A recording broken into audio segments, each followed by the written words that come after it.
ආයුබෝවන් අද අපි ඉතාමත් කෙටියෙන් සාකච්ඡා කරන්නේ A-level ICT මෙහෙයුම් පද්ධති ඒකකයේ ක්‍රියාවලි අවස්ථා සංක්‍රාන්ති Process State Transitions ගැනයි.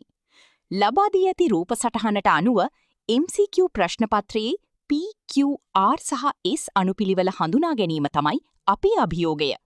විභාගයේ නිවැරදි පිළිතුර වන්නේ අංක 3යි.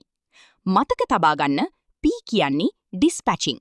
ඒ කියන්නේ සූදානම් අවස්ථාවේ සිට ධාවනය දක්වා යාමයි. Q මගින් නව ක්‍රියාවලියක් මෙමරි එකට ඇතුළත් වීම හෙවත් ඇඩ්මිට් වීම දැක්වෙනවා. තවද R මගින් ක්‍රියාවලියක් සාර්ථකව අවසන් වීමත් exit.